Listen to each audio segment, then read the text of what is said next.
ఆలోచించండి. అసలు చంద్రబాబు తెలివి ముందు లోకేష్ కూడా పని చెయ్యడు.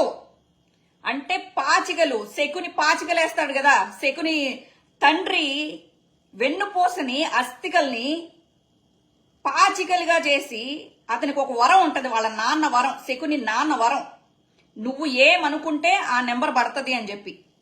అలాగా మన మాయా ఈవీఎంలు శకునికి వాళ్ళ పాచికలు ఎలా వింటాయో మన ఆంధ్ర ఈవీఎంలు చంద్రబాబు నాయుడుకి అలా విన్నాయి.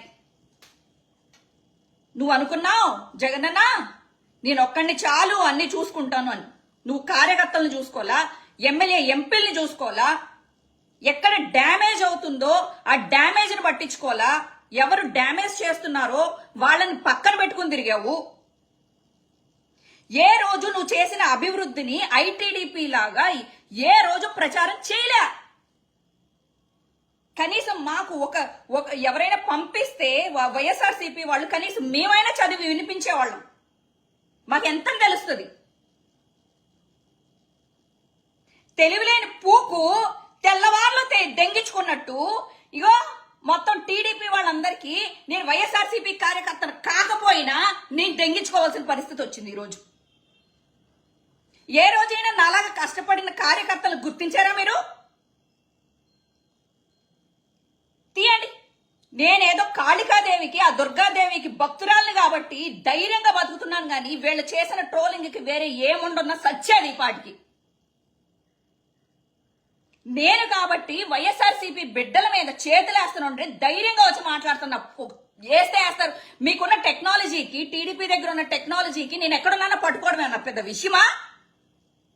నేను ఇండియాలోనే కదా ఉన్నాను, నన్ను పట్టుకుంటారు. ఈ రోజు కాకపోతే రేపు పట్టుకుని నా లోపలేస్తారు.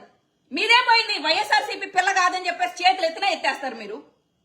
ఏ రోజు వైఎస్ఆర్సీపీ పిల్లనని చెప్పుకున్నారా మీరు?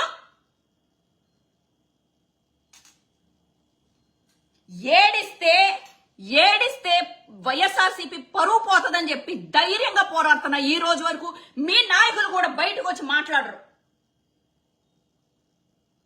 మీరు అనుకుంటున్నారు కదా వైఎస్ఆర్సీపీ నాయకులు మెత్తబడ్డారు, లేకపోతే ఏమైందిరా కొడాలి నాని, అప్పుడు తొడలు కొట్టావు కదా, ఇప్పుడు ఏం పీకుతున్నావు అని చెప్పి కొడాలి నాని అని అంటున్నారు కదా. ఏం రెచ్చగొట్టాలా? రండ్రా కొట్టుకుందాం, రండ్రా చంపేసుకుందాం, రండ్రా అని చెప్పి సామాన్య కార్యకర్తలు బలివ్వాలా? మీకు బలివ్వాలా? నువ్వొక్కడివి కథన రంగంలో అప్పుడు కురుక్షేత్రంలో ఏం జరిగిందో, అసలు నీ క్షేత్రంలో ఆంధ్ర క్షేత్రంలో ఏం జరుగుతుందో నువ్వు చూసుకోవాలి. ప్రతిదానికి సజ్జల గారు మీరు మాట్లాడండి, సాయి గారు మీరు మాట్లాడండి కాదు. వాళ్ళు కార్యకర్తలను తయారు చేసేశారు, వాళ్ళకి కవచంలాగా. ఎవడి మీద ఇప్పుడు వాళ్ళ చేతిలో చట్టాన్ని తీసేసుకున్నారు. వాళ్ళున్నంతసేపు వాళ్ళ ఉగ్రవాదులు కాపాడతారు. మిమ్మల్ని నమ్ముకున్న కార్యకర్తల్ని కొడుతుంటే ఏం చేస్తారు మీరు? ఏం చేయగలుగుతారు? ఇంకొకటి, వైఎస్ఆర్సీపీ ఉన్నప్పుడు ఎవరినో పెట్రోల్ పోసి తగలబెట్టారు అని చెప్పేసి అంటున్నారు కదరా టీడీపీ వాళ్ళు. మీరు మనం మాట్లాడుకుందాం.